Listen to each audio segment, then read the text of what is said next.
Oke, Assalamualaikum warahmatullahi wabarakatuh. Waalaikumsalam warahmatullahi wabarakatuh. Thank you. Good morning, everyone.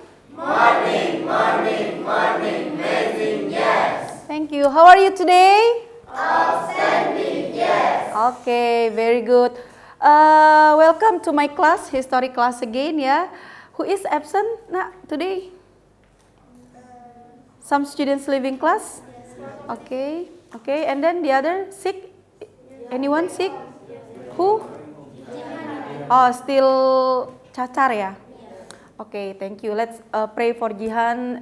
She will get better soon, ya. Thank you. Well, guys, before we start our activity, our lesson today, I need help from Captain class to lead our class to pray. Yeah, you may. For everyone, before we start our history lesson for today, let us pray. Praise be God.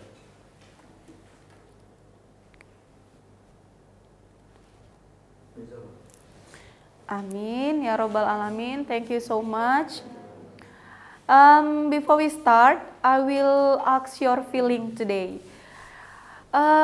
What is your feeling today, guys? You can describe to me, use your smile or your emoticon with your face. Please, 1, 2, 3, give your feeling to me. Let me check. Okay, almost of you, give your best smile. Anyone feel bored maybe today? No one? Spirit, of course, for my class today? Okay, so today my class will be talk about Republik Batav and also Inggris, British, yeah. Okay, but before of that, as my routine activity before we start, I will check your knowledge first. Yes, everyone, listen to me. I will give you some questions like a driving questions related to my previous topic. What is our previous topic? POC. What is POC? Perennial os Indice Company. Okay, Perennial os Indice Company. I will ask you about POC and then we will play up and down, up and down. After I read a questions, if you think the questions is correct, you have to stand up. And if you think the answer is wrong, you have to sit down on your desk. Got it? Yes. Okay. You may take a relax for a while before we start. Yeah, guys. No nervous. It is just like a questions before we start our learning today. Okay? Oke, silakan enjoy dulu, jangan tegang. Hanya memflashback materi sebelumnya sebelum kita beralih ke materi yang akan datang, ya. No need to read your book, ya. No need to read your book. Only to review the topic, ya. No need to read, ya. Oke. Start now. Oke. Bagi yang merasa, wah kayaknya benar nih jawabannya, silakan berdiri. Bagi yang merasa jawabannya salah, just sit on your desk. Oke? Oke, mari kita mulai ya. No need to discuss with your partner. Just based on your opinion, oke? Oke. Silahkan pilih betul atau salah. VOC didirikan pada tahun 1602. Give your answer. Anyone sit? Oke, semuanya berdiri. Jawabannya betul atau salah? Oke, betul. Betul sekali ya. Jadi 1602 adalah tahun berdirinya VOC. Next questions. Tokoh Belanda yang pertama kali mendaratkan kaki ke Indonesia, tepatnya di Banten, adalah Wybran van Merwijk. Betul atau salah? Salah ya? Oke, salah. Yang betul adalah Oke, good. Masih ingat. Lanjut, questions number 3. Maluku adalah kota di Indonesia yang memiliki potensi cengkeh dan dikenal sebagai spicy island-nya dunia. Betul atau salah? Oke, betul semua atau salah? Betul semua. Next round, silakan tutup mata. Tutup mata. You cannot look at your friend just based on your opinion ya. Oke, kita lanjut questions number 4. Peter Bot adalah gubernur VOC yang kedua. Betul atau salah? Silakan. No need to open your eyes ya nak ya. Oke. Next. Jawabannya adalah? Jadi Peter Bot adalah gubernur yang pertama. Oke, still good. Next question until 5 questions. Betul atau salah? Pada tahun 1799 merupakan tahun dibubarkannya VOC.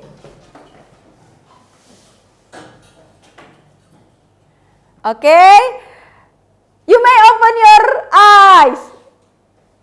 Yeah, only one students stay, sit. I will ask your opinion. What is your answer? 1978 itu sebagai tahun apa? 1978 dibubarkannya VOC. Gimana guys? Salah, yang benernya? Berapa? 1799. Benar atau salah? Atau temenmu yang salah? Jadi tahun berapa VOC dibubarkan? Tahun 1799.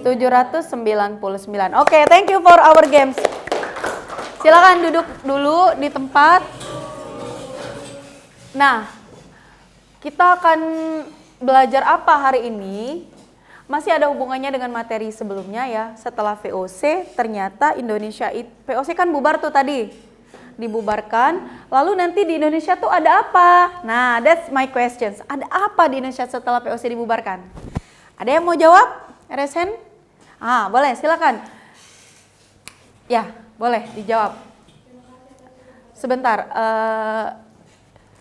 boleh dibantu pakai mikrofonnya dulu. Nah, silakan Dea. Terima kasih atas kesempatannya Ibu. Jadi pada tahun 1800 setelah tahun 1799 di akhir tahun VOC itu dibubarkan, ada kedatangan bangsa Inggris yang menjajah di Indonesia. Ada Inggris.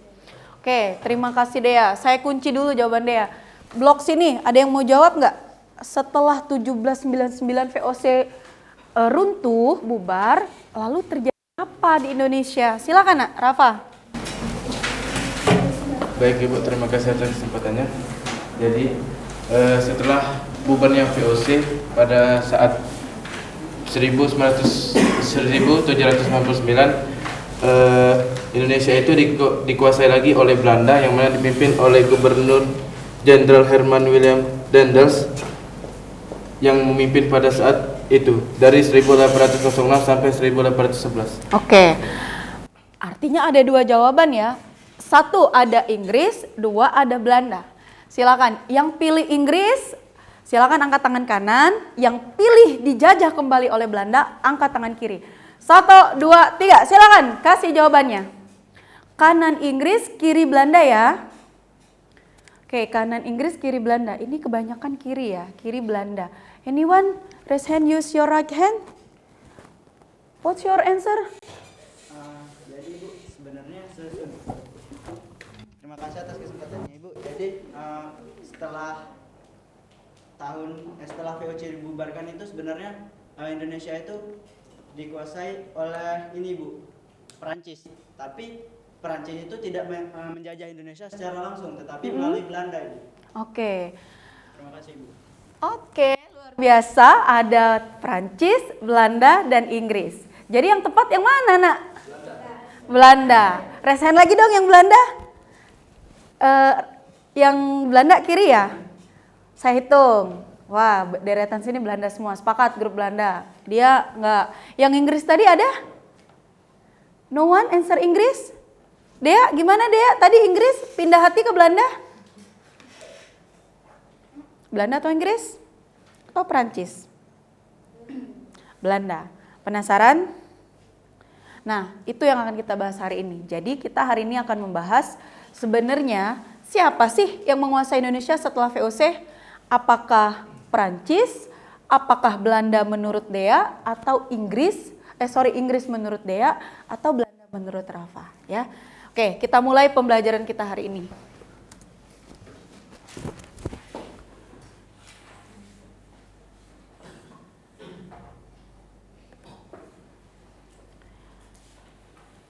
Guys, this is about our topic ya. The timeline of colonializations from the West in Indonesia. Nah, ada VOC, bisa dilihat ada Republik Batav. Siapa yang pernah dengar Batav? Pernah. Batav tuh nama siapa sih? Batav nama negara mana? Negara bangsa mana? Nama tempat? Nah, silakan nak. Batav. Ya, silakan. Lanjutkan sih Bu, jadi Batav itu kepanjangan dari Republik Batavia. Itu tuh sebuah seperti organisasi yang dibuat untuk menentang William kelima, karena dia tuh oligarki, semacam kalau pemerintahan dia menurunkan ke keluarganya, bukan orang yang berkualitas. Oke, semacam apa tadi? Organisasi ya Batav. Oke, boleh ya, nanti kita akan cross check benar atau tidak sih yang dikatakan temennya. Lalu ada Inggris. Kalau dari situ berarti Batav dulu atau Inggris dulu dari timelinenya? Batav dulu ya. Oke. Mari kita lihat lebih lanjut mengenai Republik Batav. Saya hanya memberikan pengantar ya, sebelum nanti kalian sendiri yang akan melihat lebih dalam apa sih sebenarnya Republik Batav. Silakan simak video berikut ya nak. Batav atau Bataafia Republik adalah sebuah republik yang terdiri di Belanda pada tahun 1795 sampai dengan 1806. Republik ini dapat dikatakan sebagai pemerintahan baru bagian dari Prancis. Latar belakang terbentuknya Republik Batav.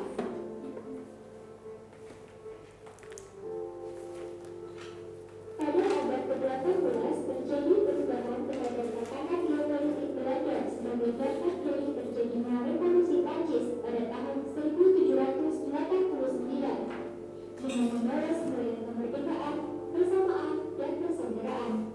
Revolusi ini memicu munculnya kelompok yang disebut dengan Batavian. Mereka adalah golongan oposisi pemerintahan Raja William V yang menentang kekuasaan dinasti Oranye. Kelompok ini menghendaki dihapuskannya sistem pemerintahan monarki dan dibentuknya negara kesatuan. Pada tanggal 1 Februari 1793, Prancis menemukan panglima perang terhadap Belanda. Armada Prancis yang bersiap menyerang Belanda terdiri atas 600 kapal dan lebih dari 100.000 tentara. Sehari sebelum Amsterdam benar-benar jatuh, Republik Batav berhasil dideklarasikan pada tanggal 19 Januari 1795. Sementara itu, Raja William V melarikan diri ke Inggris.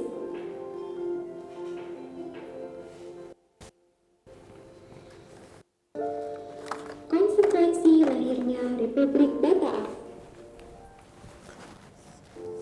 Konsekuensi dari lahirnya Republik Batav adalah Belanda harus memberi dukungan penuh untuk Prancis. Pada tanggal 16 Mei 1795, ditandatanganilah Perjanjian Versailles. Menurut perjanjian ini, Republik Batav diakui dan dilindungi. Namun, Belanda wajib menyokong Prancis untuk menghadapi lawan-lawannya. Berikut ini adalah poin-poin dalam atas perjanjian Den Haag. Pertama, Republik Bataaf harus mengakomodasi 25.000 tentara Prancis di Belanda. 2. Belanda harus membayar kerugian perang kepada Prancis sebesar 100 juta gulden. Ketiga, kebijakan militer, politik, ekonomi, hingga urusan luar negeri Republik Bataaf berada di bawah kendali Prancis. Berakhirnya Republik Bataaf.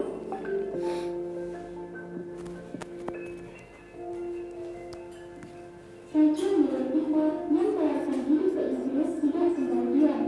Dari tempat tersebut lainnya yaitu di kota Kiel, ia mengirimkan surat perintah yang disebut surat-surat Kiel kepada para penguasa di negeri jajahan Belanda agar menyerahkan wilayahnya pada Inggris. Karena adanya perintah tersebut, akhirnya banyak wilayah-wilayah Belanda yang jatuh ke tangan Inggris, termasuk beberapa wilayah di Hindia Belanda. Pada tahun 1804, situasi politik di Prancis berubah dengan berdirinya kembali kekaisaran di bawah pimpinan Napoleon Bonaparte. Keadaan ini berdampak pula pada eksistensi Republik Bataaf. Pada tahun 1806, Republik ini dibubarkan dan dibentuk kembali Kerajaan Belanda dengan Louis Napoleon sebagai pemimpinnya.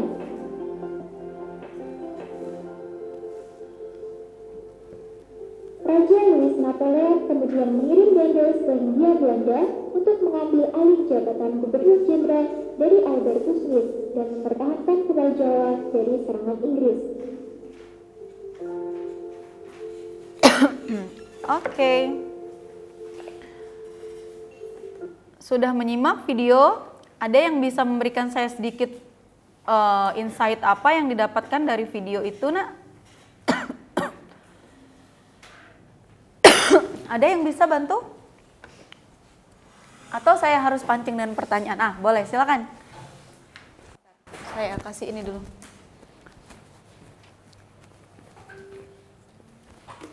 Siap Ibu, terima kasih atas kesempatannya. Jadi poin-poin yang kamu dapat dari video itu adalah yang pertama itu latar belakang terbentuknya Republik Bataaf. Jadi pada abad ke-18 di Belanda itu terdapat perubahan tataan geopolitik di Belanda pada tahun 1399 dan pada tanggal 1 Februari 1793 perang Prancis dan Belanda. Dan konsekuensi lahirnya Republik Bataaf yang pertama perjanjian antara Prancis dan Belanda. Terus poin-poin perjanjian itu yang pertama harus mengakomodasi 25.000 tentara.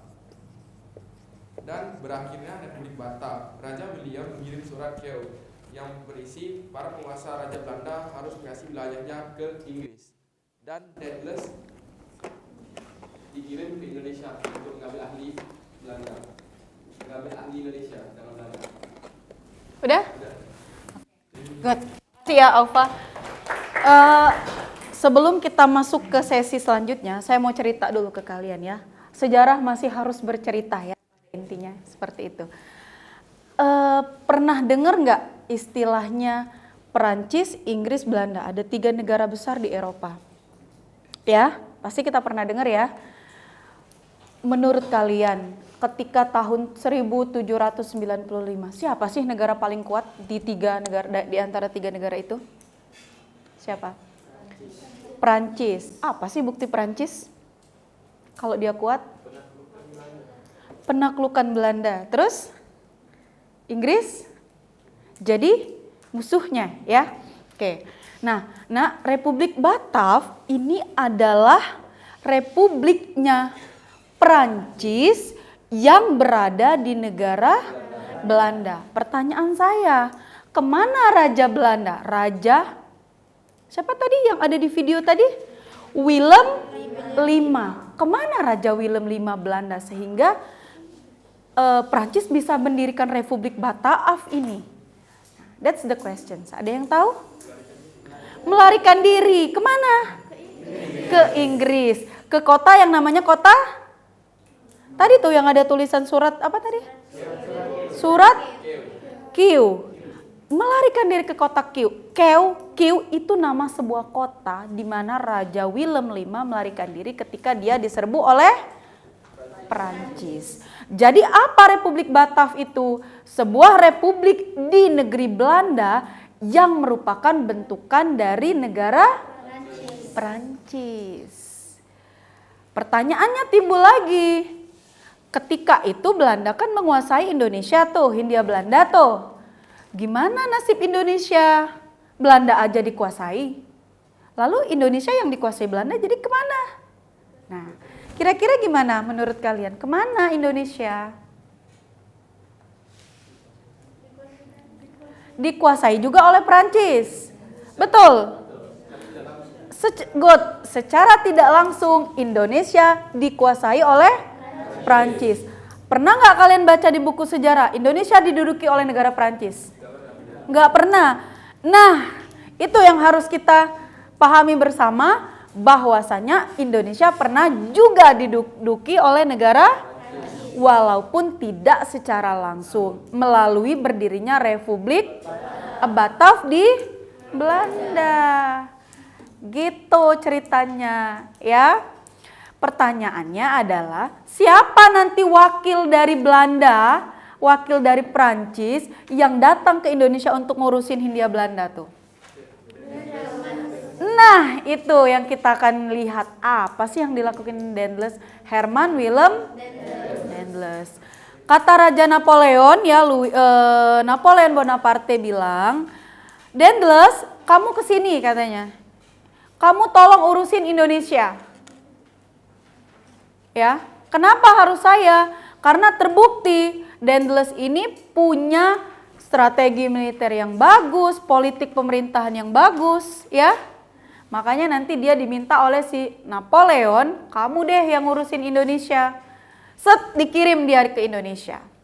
Makanya kita kenal dengan ada Herman Willem Daendels yang datang ke Indonesia. Seperti itu. Nah, sekarang tugas kalian adalah mengidentifikasi apa saja yang dilakukan atau kebijakan apa aja yang dibuat oleh si Daendels ini selama dia berkunjung atau bertugas dari Batav ini di Indonesia. Ibu kasih waktu 20 menit ya. Silakan nanti dalam bentuk kelompok aja. Bertiga. 1, 2, 3, atau berempat deh. Yang ini 4, ini 3 ya. Ini 3, ini 4. Oke? Sepakat ya?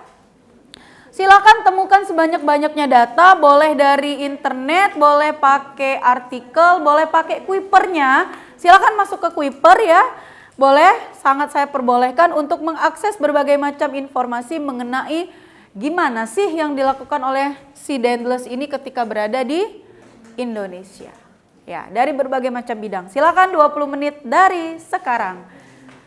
Buatlah dalam satu, apa ya, yang bisa kita langsung lihat.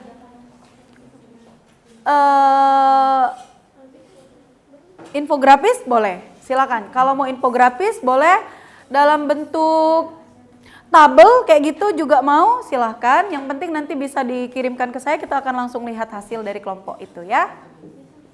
Silahkan. Duduknya di biar nyaman, melingkar atau circle seperti apa, silahkan. Kelompoknya Rafa, kelompoknya Almira boleh agak mendekat. Silakan. Semuanya sama-sama mencari data mengenai apa saja yang dilakukan oleh Herman Willem Daendels selama berkuasa di Nusantara. Kita 20 menit aja ya.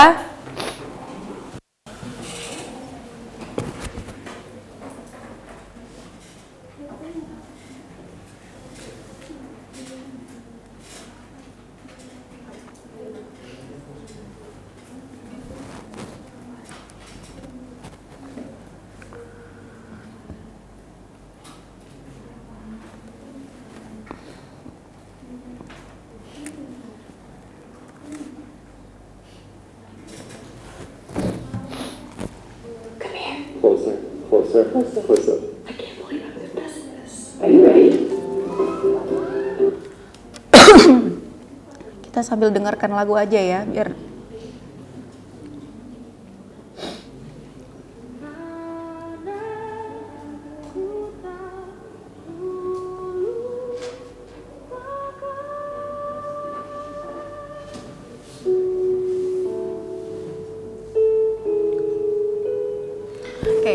Silakan sambil mencari, mendengarkan lagu juga biar lebih rileks ya.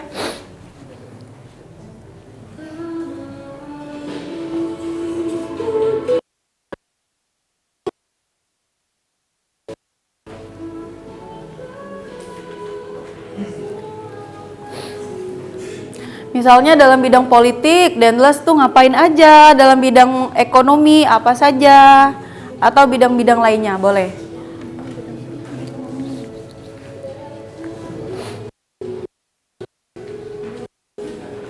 Ini satu buat hasil ya? Iya. Ya, nanti dikirim ke saya.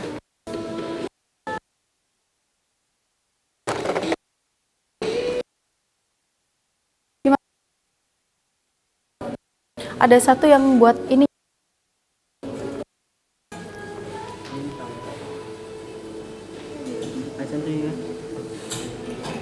Apa aja sih kebijakan Raffles? Nah, boleh dilihat.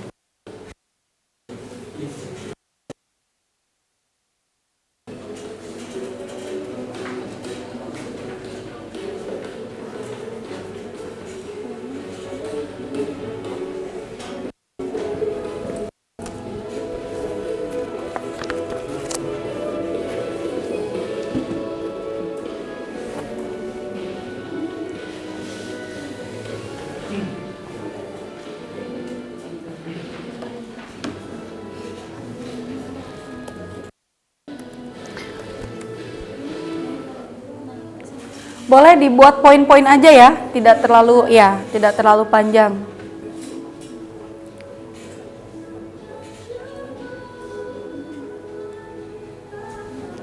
Bidang pertahanan dan keamanan.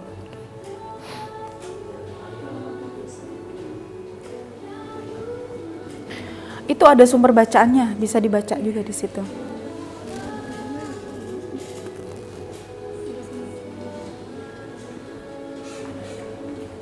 Ada yang pakai video Kuiper, lebih lengkap juga dari video Kuiper ya. Boleh dibuka.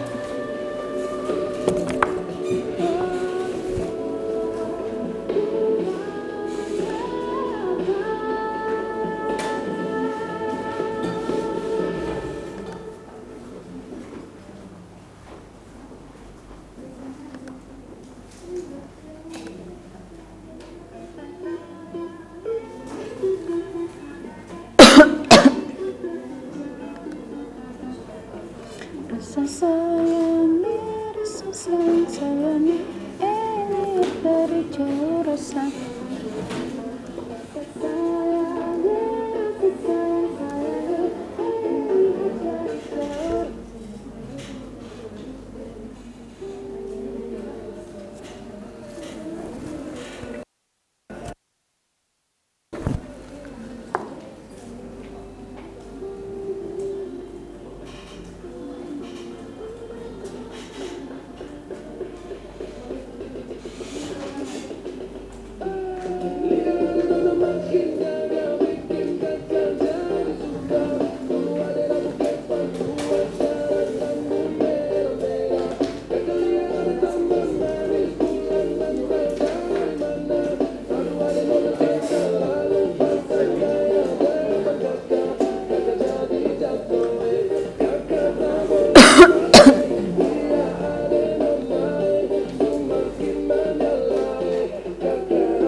Gimana?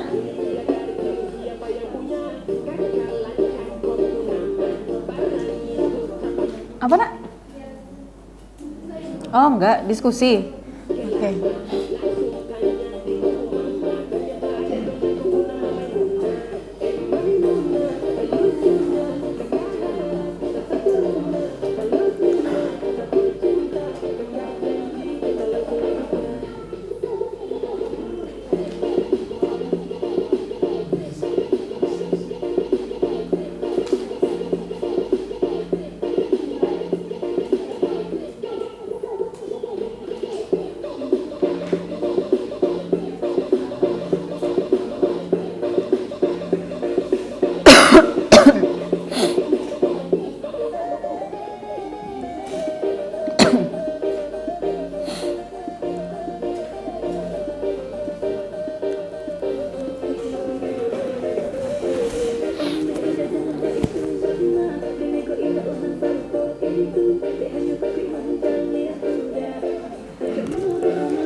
Gimana? Dapat? Dapat ya, Bu? Dapat ya? Dapat guys kelompok ini? Dapat ya, Bu? Boleh nanti hasilnya kirimkan ke saya, kita akan langsung cek apa saja kebijakan-kebijakan yang dilakukan selama berkuasa di Indonesia.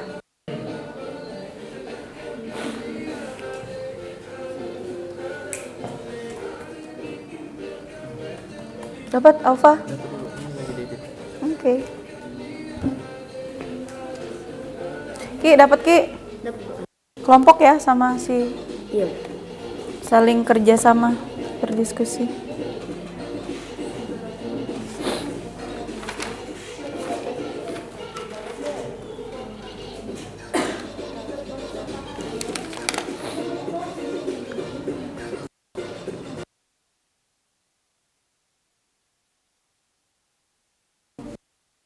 Kelompoknya. Oke, Andika.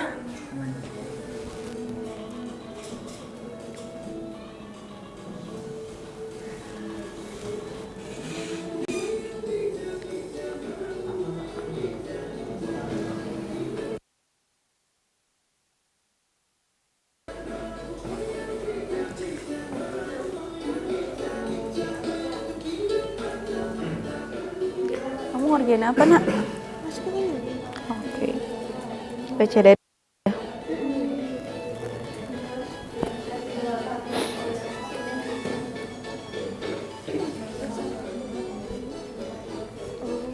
Berarti kerajaan Banten Cirebon ya kesempat.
Run well so far, guys.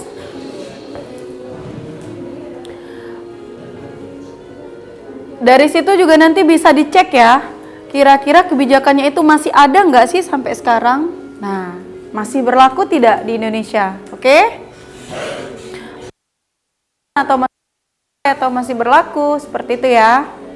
Langsung kita identifikasi.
Almost finished? Haven't? How much percent until finish? 50? 60? 75? Okay.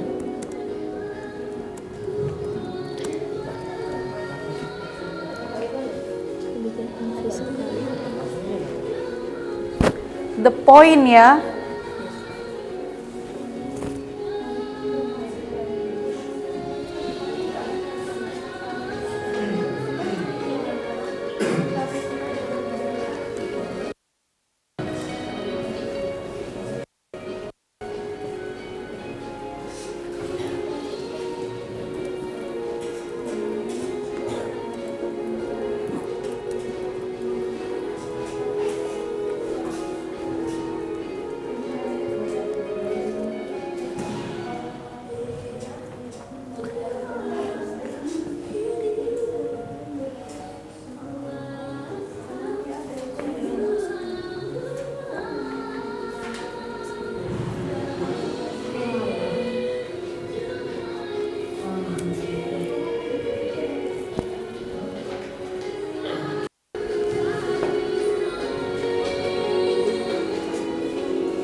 Who has finished your group? You can submit to me and then we will show together and we can identify together. Finish? Yeah. Send it to me ya, through the WhatsApp, okay? Send it to me through your WhatsApp, ya nak ya. We will check it together and identify together in the class.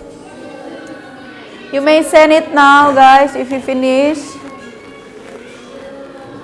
Finish? 19%.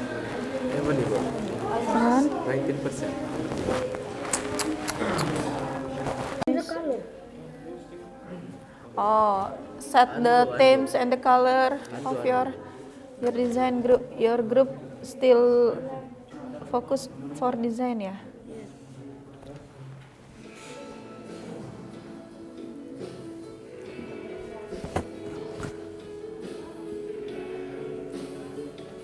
Almira, sudah? Ya, please send it to me. We will check together.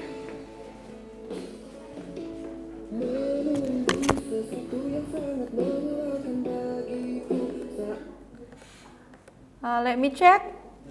You may send to me now, guys. I will check your result from your group, and then we can check together.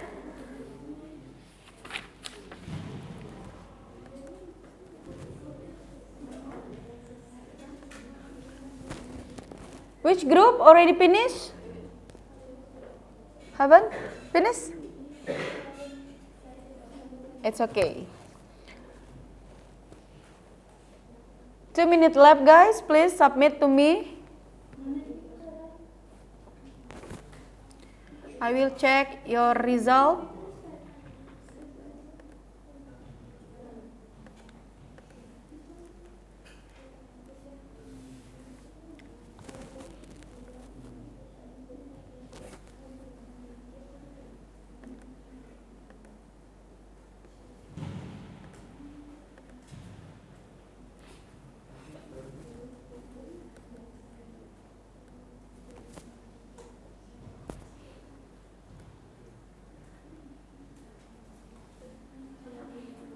Okay, please submit.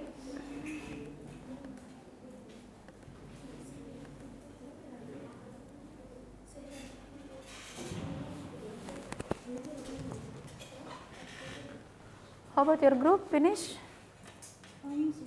Finish. Okay, send it to me now. Grupnya boy? Finish? Yeah, you can send to my WA ya. How about your group? Yes, already, Bu. Already sent. Oh, okay. Okay. We will check together the result of your discussion from each group about the kebijakan Dendles di Indonesia, ya.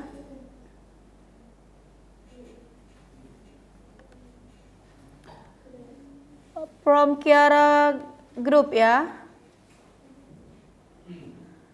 Okay. Okay, let me check the result of your group. Okay, good. This is the kebijakan Dendles di Indonesia. Okay. Member of group, Giri. Where is Giri? Giri, Kiara, Almira, Azahra. Everyone, please give your attention to the screen. We will check together kebijakan Dendles di Indonesia yang dibuat oleh kelompok, apa nama kelompok kalian? Ciwi. Oke. Silakan kelompoknya Kiara dibacakan hasil analisis kalian mengenai kebijakan Dendles. One students only, ya, maybe. Because the microphone is one, so only one student should to stand up in front of, ya. Silakan dicek, ada nggak yang sama, ada nggak yang beda, yang ternyata di kelompok kalian belum kalian buat. Nah, itu yang akan kita identifikasi, ya guys. Oke. Terima kasih Bu atas kesempatannya dan teman-teman. Jadi saya Kiara merupakan representatif dari grup saya sendiri. Di sini kami sudah berdiskusi dan ini hasil kami tentang kebijakan Dendles di Indonesia. Jadi yang pertama itu di bidang pemerintahan. Yang pertama, kebijakan pertama itu ada kekuasaan raja-raja di Nusantara itu dibatasi. Terus kedua, pembagian tanah Jawa menjadi 9 daerah administrasi. Yang ketiga, bupati sebagai penguasa tradisional diubah menjadi pegawai pemerintah yang digaji. Yang keempat, kerajaan Banten dan Cirebon dihapuskan dan daerahnya dinyatakan sebagai wilayah pemerintahan kolonial. Itu yang pertama. Terus bidang kedua itu ada sosial dan ekonomi.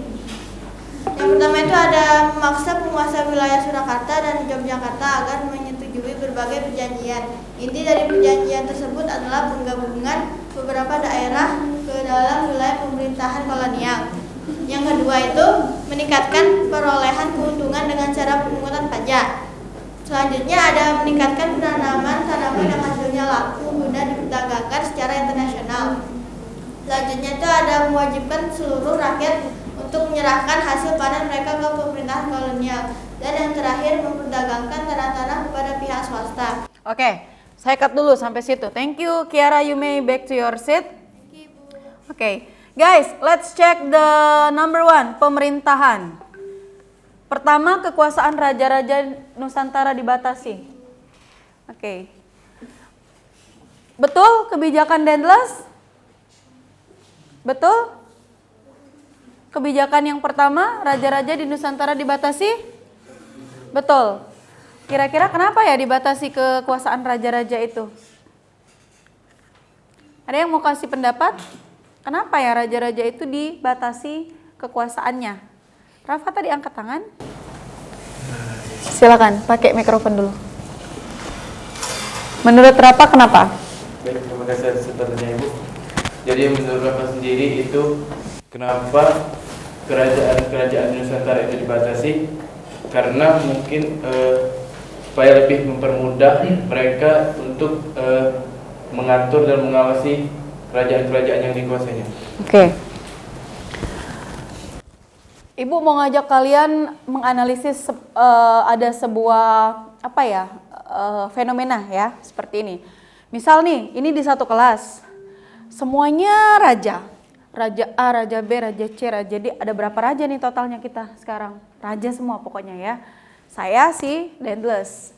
Kalau semisal kamu nggak saya batasin dan kamu saya batasi, kira-kira bagi saya sebagai Dendles, Kira-kira supaya nggak banyak protes, nggak banyak yang hana ini, mau itu.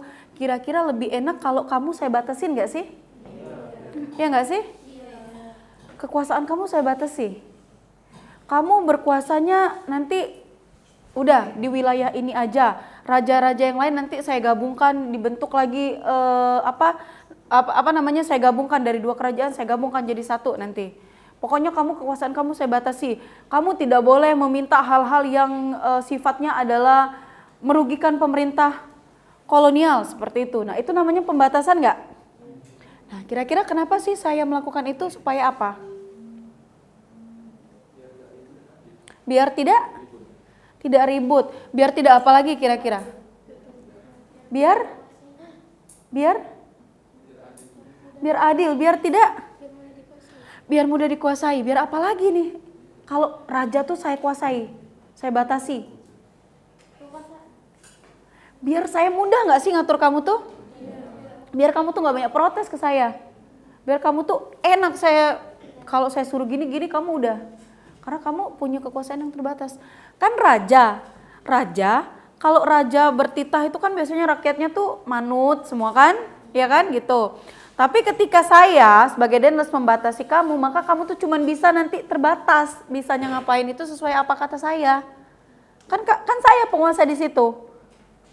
Belum tentu yang kamu mau bisa saya setujui. Ya kan? Nah, itu maksudnya ketika kekuasaan raja-raja itu dibatasi. Tidak bebas raja itu melakukan hal-hal apapun. Itu ya. Jadi dengan seperti itu saya memudahkan mengontrol kalian itu semua. Nggak ada nanti yang mau memberontak ke saya.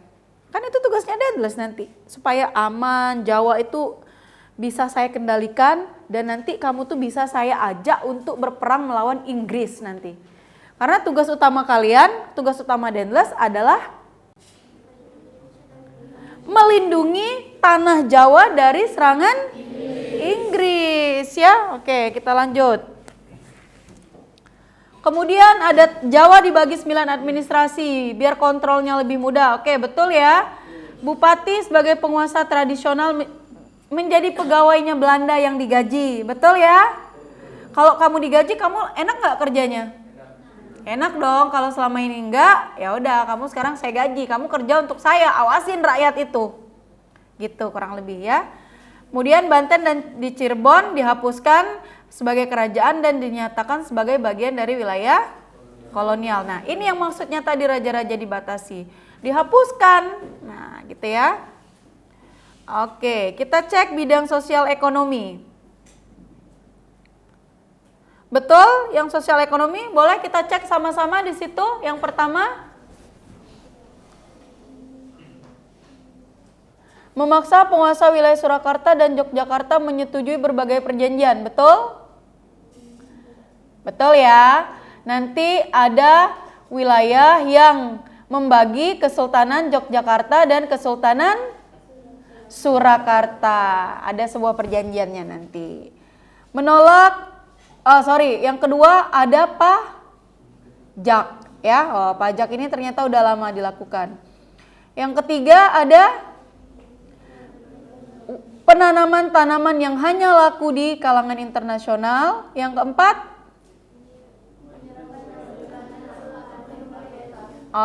penyerahan hasil panen. Dan yang kelima, menjual tanah-tanah kepada pihak swasta. Nah, coba paling fokus ke sini, pertahanan dan keamanan. Benteng-benteng dibuat, ya. Kemudian ada pangkalan laut di Anyer dan Ujung Kulon. Kemudian membuat tentara lebih banyak lagi jumlahnya dan mendirikan jalan raya Pos Anyer Panarukan. Saya mau kalian melihat gambar ini, The Groot Postweg. Ini adalah hasil buatan siapa? Ayo, buatan atas perintah dari pertanyaan saya, kenapa dia nyuruh buat jalan itu?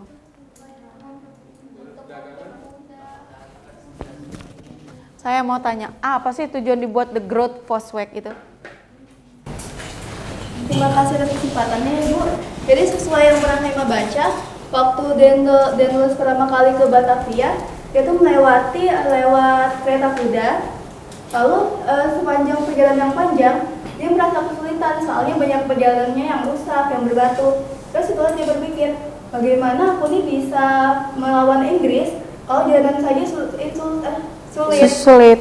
Nah, jadi dia ingin membangun perjalanan itu untuk agar lebih mudah untuk berperang nanti, lalu juga agar bisa untuk bertransaksi hasil bumi dengan Oke.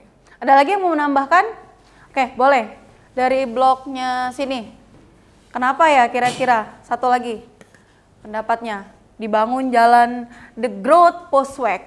Baik, terima kasih Bu. Jadi tujuan yang lain itu ada untuk menggunakan mobilisasi militer dari ujung barat sampai ujung timur Pulau Jawa. Terus yang kedua itu untuk menghadapi ancaman Inggris, karena seperti yang kita tahu Indonesia ini kan lagi rawan dari penjajahan Inggris kan.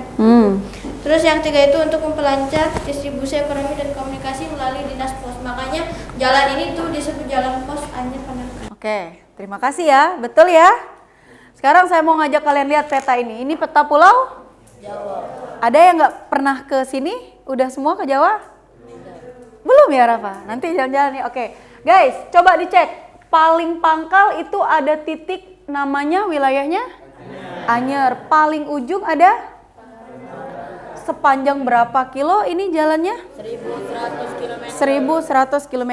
Dibangun pakai tenaga manusia, bukan alat berat, bukan ekskavator ya, tapi pakai tulang kita, pakai tulang rakyat Jawa ya. Nah, pertanyaan saya, kepikiran nggak kalian kenapa sih harus di jalur utara, tidak di bagian selatan dibikin jalan ini? Kenapa tidak di sini, di pinggir jalan selatan? Itu pertanyaan pertama. Kira-kira kenapa ya? Coba lihat posisi peta ini. Kenapa kira-kira ini nanti jalan ini dinamakan Jalan Raya Pos ya. Kenapa dikatakan Jalan Raya Pos? Karena setiap 4,5 km akan didirikan seperti kantor. Di situ tempat menghubungkan surat menyurat. 4,5 km ada shelter. 4,5 km ada shelter. Di situ surat dari pangkal Jawa, dari Anyer, surat itu dikirimkan, masuklah ke 4 km shelter pertama. Nanti dikirimkan lagi ke pos yang kedua. Makanya dikatakan Jalan Raya Pos karena ada pengiriman surat menyurat seperti sebuah kantor pos. Itu ya. Itu yang pertama. Yang kedua, pertanyaannya adalah kenapa ini tidak di jalur selatan tapi di jalur utara? Ada yang bisa kasih alasan nggak? Saya mau tanya dulu, kalau di sini ini apa sih di sini? Samudra apa? Ayo, ilmu geografinya diingat lagi, petanya diingat lagi. Di bawah Pulau Jawa nih ada apa? Ada apa? Masa nggak tahu? Ayo dong, pengetahuan umum ini. Samudra Pasifik, betul. Cek lah, kan ada handphone, ada ini. Masa nggak tahu? Ini pengetahuan umum loh guys. Ada samudra Pasifik dan samudra Hindia. Di mana Pasifik, di mana Hindia? Nggak tahu di mana posisi peta Indonesia samudra. Kita sering dikenal sini dengan Laut Selatan. Biasanya ombak Laut Selatan cenderung lebih ganas, ya. Artinya pertimbangan Dendels membangun di jalur utara karena jalur utara ombaknya lebih stabil. Kalau dia, artinya gini, kemungkinan Inggris menyerang itu tidak mungkin lewat jalur selatan. Kenapa? Karena kalau nyerang dari selatan kemungkinan kapalnya akan karam di selatan. Itulah sebab dia lebih memilih pertahanan lewat pembangunan jalurnya di sebelah utara. Ya, jadi tadi nih samudra apa yang Laut Selatan itu? Samudra Hindia. Nah, kalian sih masa nggak tahu, itu kan kelas 6 SD sudah belajar ya. Kalau di atas? Pasifik. Lebih ombaknya lebih serem yang mana? Hindia. Kalau orang Jawa tuh ya bilang ya, jangan mandi di Laut Selatan karena nanti ada Roro Kidul. Karena apa sebenarnya? Karena Laut Selatan itu cenderung ombaknya lebih ganas gitu ya, makanya si Dendels juga tahu itu, dia lebih milih dibangunlah di pantai utara. Kalau kamu mudik ke Jawa yang kita kenal dengan Pantura, itulah nak yang jalan yang dibangun oleh si Dendels. Bedanya adalah kalau dulu jalannya seperti jalan setapak, tahu jalan setapak? Kecil, sempit ya. Kalau sekarang udah bagus. Kalau kamu lihat jalur Pantura, jalannya ya itu indah dengan pegunungan. Kita lihat ya jalur Pantura, jalan yang dibangun oleh si Dendels. Siapa tahu kamu mudik ke Jawa ya, nanti lihat jalannya.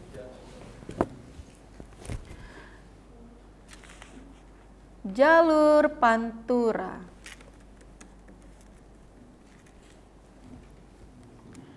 Nah, indah sekali jalur Pantura ini.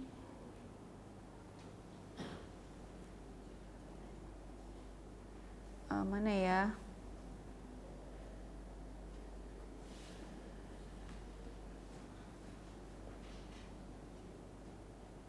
Bentar ya, saya carikan dulu. Nah, kita lihat ya, kalau orang mudik ya pasti dia akan lewat jalur Pantura. Ternyata ini loh jalan yang dibuat oleh si Dendels itu ya. Nah, ini ya, kita skip dulu. Untuk naiknya sebelah. Apa nih naik nih? Ntar dulu, kita cek dulu. Karena ini vlog orang ya. Di musim View jalur Pantura. Wih, nih. Jadi kalau kalian lewat jalur Pantura itu kurang lebih 1100 km. Nah, ini salah satu view Pantura. Via Pantura untuk ke Rembang, Tuban, kan dia sepanjang Pulau Jawa ya. Selamat menikmati aktivitas kalian ya. Ya. Hari ini saya sedang baik. Nah. Ya. Tuh. Ombak-ombaknya lebih stabil. Bisa kalian nikmati aktivitas Pantura dalam bahagia. Nah, ini jalannya. Jadi ada yang view-nya langsung ke lautan, ada yang daratan.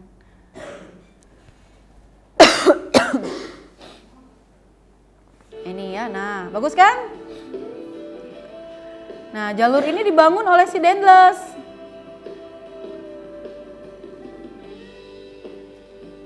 Ini nah ya, jalur Pantura tuh jalannya tuh ini ya.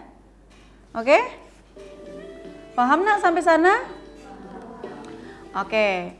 Kita lihat lagi selain jalur Pantura, apalagi yang dibuat oleh Dendels? Benteng. Oke, ada benteng-benteng.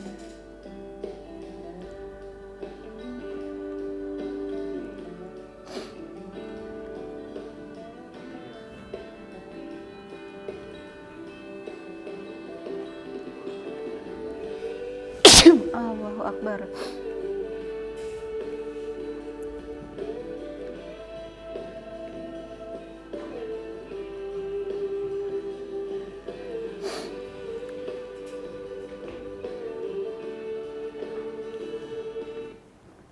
Nah, kalian pernah nggak memikirkan kenapa sih Belanda tuh bangun benteng? Apa sih tujuannya? Apa kira-kira benteng itu? Benteng Kuto Besak kalau di Palembang. Kenapa? Pertahanan dari ancaman Inggris. Biasanya benteng nyimpen apa ya di benteng? Senjata. Senjata. Selain itu? Pasukan. Ngapain dia di benteng? Ya, ada pasukannya ya. Ya dong, jaga-jaga di situ. Ada, pernah lihat meriam? Pernah tahu meriam? Kalau di BKB tuh ada loh, di belakangnya ya. Itu ada meriam lela namanya. Ya, serius namanya meriam lela. Nah, itu dipakai untuk menghadapi musuh. Kalau musuh datang, langsung tembak, siap dia kayak apa namanya? Jauh gitu kan nembaknya. Nah, seperti itulah ya. Benteng ini sebagai basis pertahanan pasukan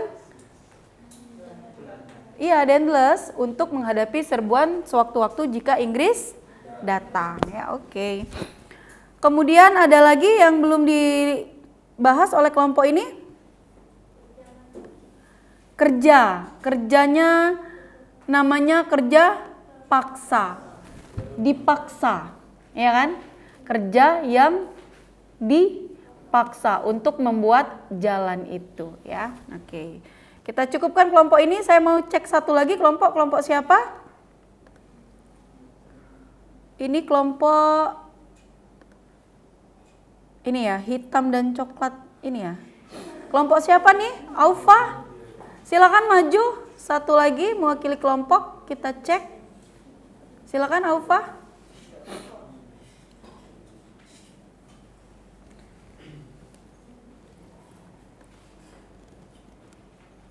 Wah, good. Ada tokohnya nih. Silakan Aufa.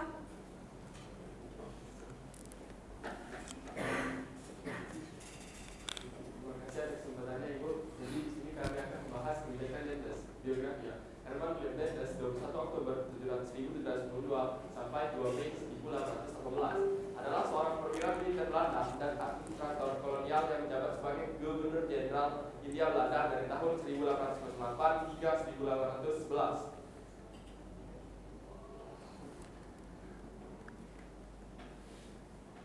Dan yang pertama itu ada kebijakan di bidang peradilan. Yang pertama rekonstruksi dan pemisahan pengadilan. Pengadilan untuk orang Jawa menggunakan hukum adat dan adat istiadat Jawa. Kedua, pengadilan untuk orang Eropa, Tionghoa, dan Arab menggunakan peraturan perundang-undangan Hindia Belanda. Ketiga, pembatasan jurisdik. Yang keempat, pendirian pengadilan baru. Dan yang kelima, pengangkatan bupati sebagai pejabat Eropa. Dan kebijakan di bidang pemerintahan. Deadlands datang sebagai Gubernur Jenderal pada tahun 1808 hingga 1811 untuk memperkuat pemerintahan kolonial di Jawa. Ia memperbaiki birokrasi pejabat yang malas atau korup dicopot dan diganti dengan pejabat yang disiplin. Sistem administrasi diperketat agar kekuasaan Belanda lebih efisien dan terpusat. Kebijakan di bidang sosial dan ekonomi. Kebijakan fiskal. Pertama, melibatkan penggunaan anggaran pendapatan dan belanja negara atau disingkat APBN untuk mencapai tujuan ekonomi dan sosial. Yang kedua, kebijakan militer, mengatur jumlah uang yang beredar dan suku bunga untuk mengendalikan inflasi yang mendorong pertumbuhan ekonomi. Yang ketiga, kebijakan struktural, mengubah struktur ekonomi suatu negara agar lebih efisien dan kompetitif, misalnya melalui investasi dan revitalisasi industri. Yang kebijakan di bidang pertahanan dan keamanan, pembangunan jalan raya pos, membangun jalan raya sepanjang 1.100 km untuk mempercepat pergerakan pasukan pertahanan dari ancaman Inggris. Yang kedua, pembangunan benteng, berikan berbagai benteng pertahanan di berbagai wilayah untuk memperkuat sistem pertahanan di Jawa. Ketiga, membentukkan angkatan perang, menambah jumlah tentara dari 3.000 menjadi 20.000 orang dan melatih orang Indonesia untuk menjadi tentara. Yang keempat, pembangunan pabrik senjata, mendirikan pabrik senjata di Semarang dan Surabaya untuk memenuhi kebutuhan senjataan. Oke. Sama nggak dengan yang kelompoknya Kiara tadi? Apa yang beda? Bedanya itu Yang mana? bedanya itu ada di pembangunan pabrik senjata. Oh, pabrik senjata di Semarang dan Surabaya. Menurut kalian kenapa dia bangun pabrik senjata? Untuk memperkuat persenjataan, memperbaiki supaya nanti kalau ada yang nyerang banyak senjata, ya. Benar? Ya, Rizky, benar? Oke, jadi ditambahnya jumlah senjata-senjatanya supaya lebih banyak, ya. Oke, jadi udah kita lihat ya, ada beberapa hal yang dilakukan oleh si Daendels ketika melakukan pendudukan di wilayah Indonesia. Good.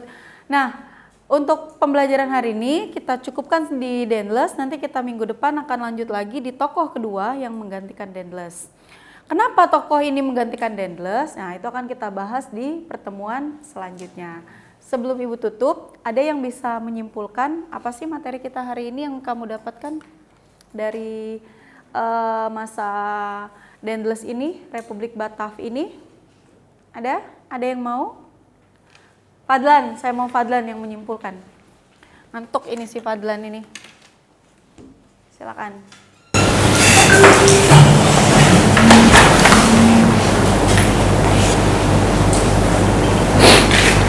Terima kasih atas kesempatannya Bu. Jadi Republik Batav ini adalah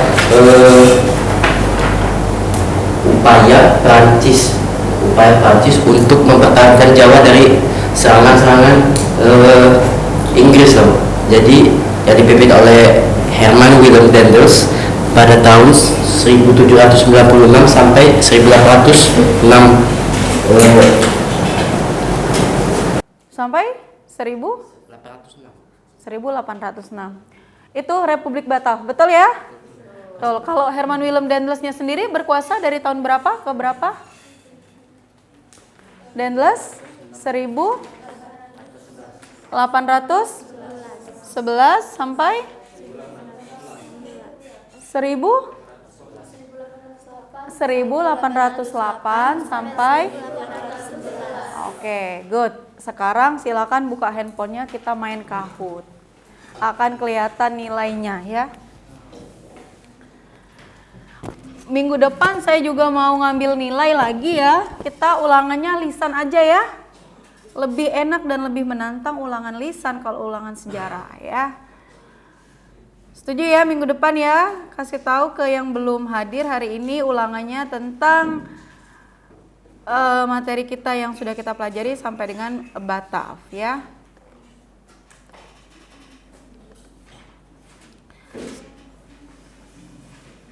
Saya bukakan dulu link Kahoot.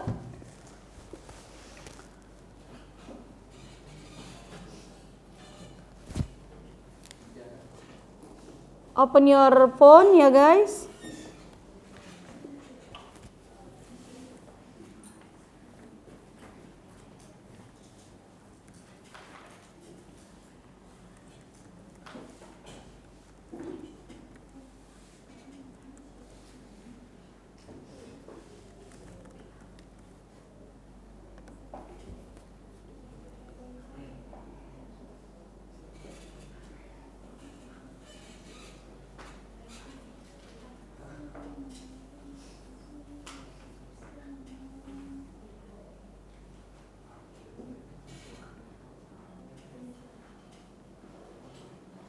Oke.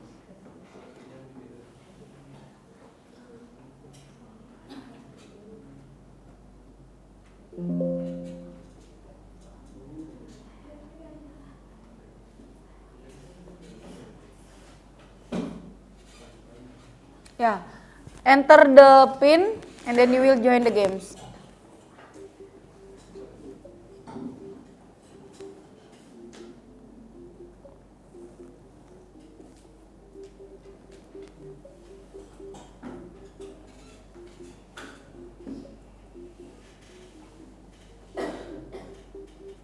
Oh, limit ya. Only 11 students can join. It's okay. Let me start these games.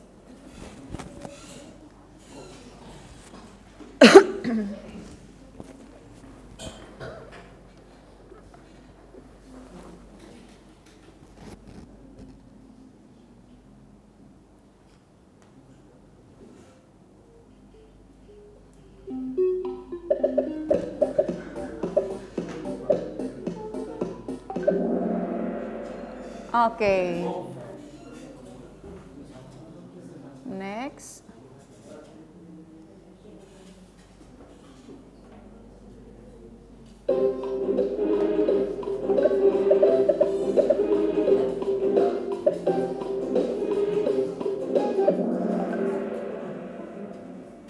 Ya dong, Perancis ke Belanda kan? Tadi kita bahas. Next.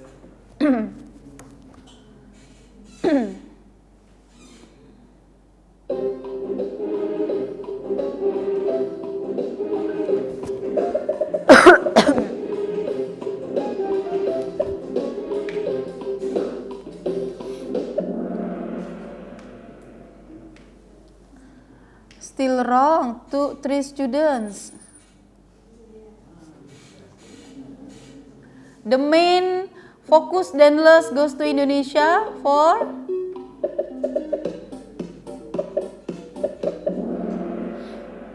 okay.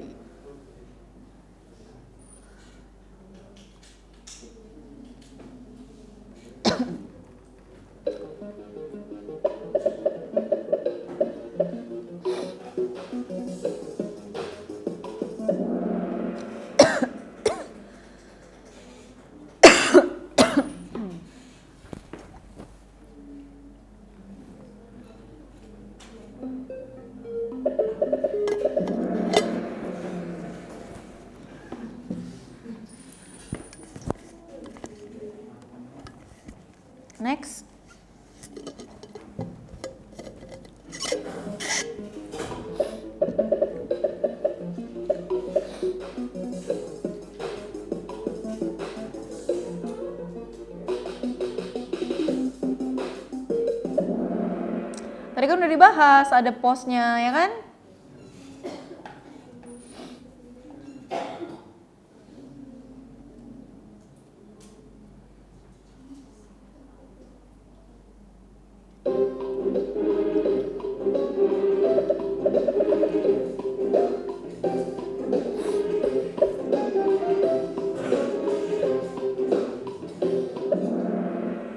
Oke, almost.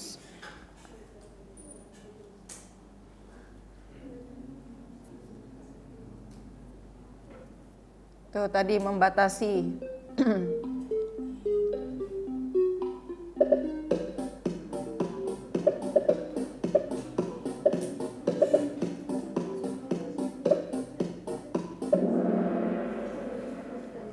Gampang ya.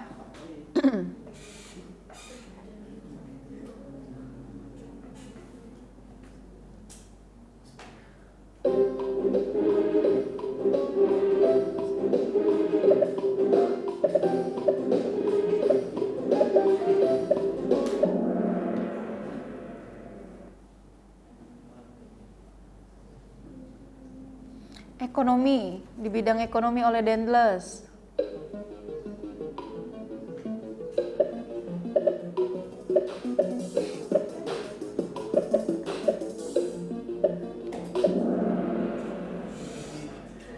Pajak ya. Lanjut.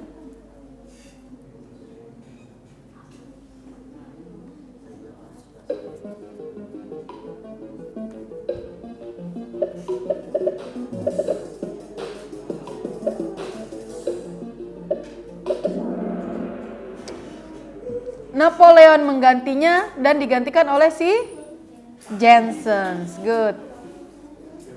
Nah, barusan saya sebut.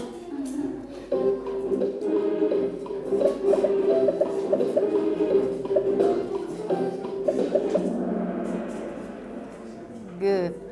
Raffles itu Inggris ya guys. Nanti setelah Jensen baru Inggris.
Salah ya.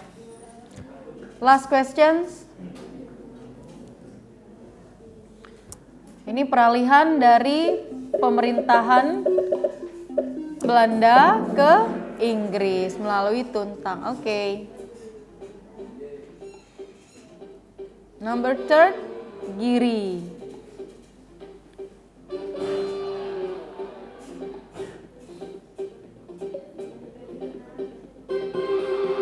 Mana Revina? Oke. Nanti Rafa sama Revina kalau ada lomba nanti saya ikutkan di lomba ya. Hah? Gak apa-apa. Nanti kan ada yang lain. Oke ya guys, seperti itulah kira-kira ya. Yang jelas yang sudah berpartisipasi dan mendapatkan tadi ya akan saya ikutkan di lomba. Yuk kita refleksi sebentar yuk. Dari 1 sampai 10 kalian sudah di posisi berapa nak? Posisi berapa? 1 sampai 10 keterpahaman dengan materi 11. Silakan angkat tangannya tinggi-tinggi di posisi berapa? Sudah 10? Ilham Bintang sudah di berapa tuh? 9. Jangan ikut-ikutan kan beda sama orang lain kita. 9, 8, 8, 8, 8, 8, 8. Ki, jangan ikut-ikutan Ki. 7. Oh 8. Si ini berapa tuh? 9. Minggu depan saya mulai dengan tes lagi ya. kelihatan siapa yang materinya cuman segini. Ya, ada yang 10? Oke. Apa saja yang telah kamu pelajari dari materi ini? Apa aja, Nak? Apa? Republik Batal. Kebijakannya, terus? Latar belakang? Terbentuknya Batal, terus? Oke, alasan kenapa Dendles ditaruh di Indonesia lalu dipindahkan lagi gitu ya. Terus? Berakhirnya Batal. Terus? Perjanjian. Oke, banyak ya. Bungkus semua ya, jangan dilupakan ya. Apa sih yang sulit kamu pahami dari materi ini? Ada yang mau kasih pendapatnya apa yang sulit dari materi ini? Mudah? Wah, diam semua. Mudah ya? Tergantung apa? Tergantung kitanya, tahunnya, oke. Kenapa itu sulit? Nama-namanya bukan nama orang Indonesia. Oke, ribet. Misalnya siapa ya yang namanya yang sulit? Jacob, mudah Jacob. Jensen, mudah Jensen. Nama lengkapnya? Oke, nama lengkapnya agak sulit ya. Kemudian apa sih hal menarik yang bisa kita dapat dari materi ini? Kenapa alur ceritanya menarik? Coba Zahra, kenapa menarik menurut Zahra? Nah, malu-malu dia ya. Isi atas kesempatannya itu. Jadi menurut Zahra, kenapa ceritanya itu menarik? Karena apa ya Bu? Alurnya itu menarik banget Bu. Banyak plot-plot di ininya, di ceritanya. Nah, ini anak drama ini plot-plot. Tapi yang paling menarik tuh di bagian mana?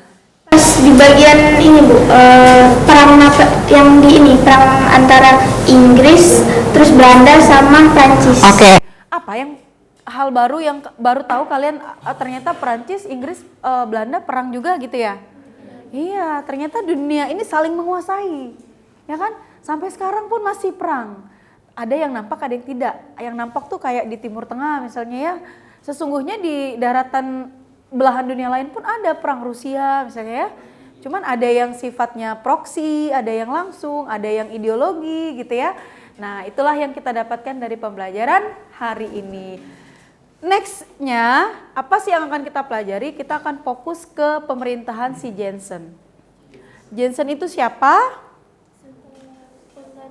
Pengganti.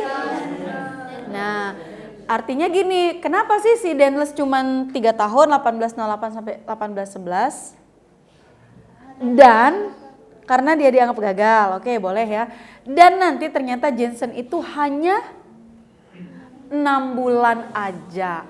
Sesingkat itu penggantinya. Kenapa ya? Nah, itu akan kita pelajari di minggu depan ya. Sekaligus nanti kita akan membahas juga setelah Jensen itu gimana nasibnya Indonesia. Di bawah siapa lagi? Nah, siapa namanya tadi? Revina udah tahu duluan. Inggris katanya. Wah, ternyata gantian.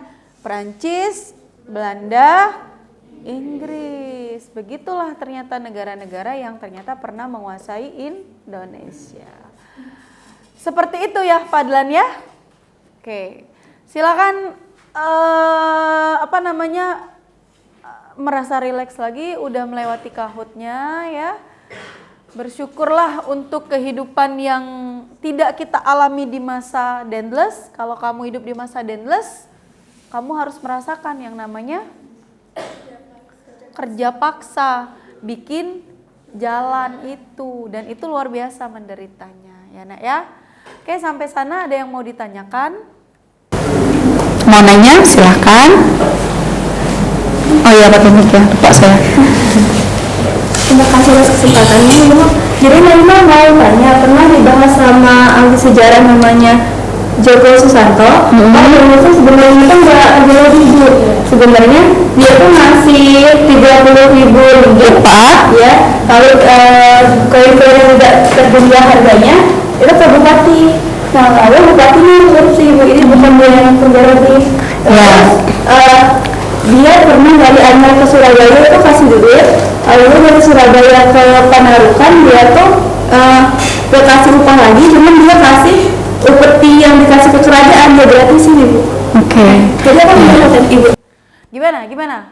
Ternyata si Dendles itu nggak sekejam itu faktanya. Dia pernah ngasih ke bupati, maksudnya bupati itu kasih ke yang kerja, tapi ternyata di korupsi. Ternyata budaya korupsi sudah ada sejak zaman dulu. Makanya nggak usah heran kalau sekarang banyak koruptor karena sudah terpelihara sejak Belanda ya.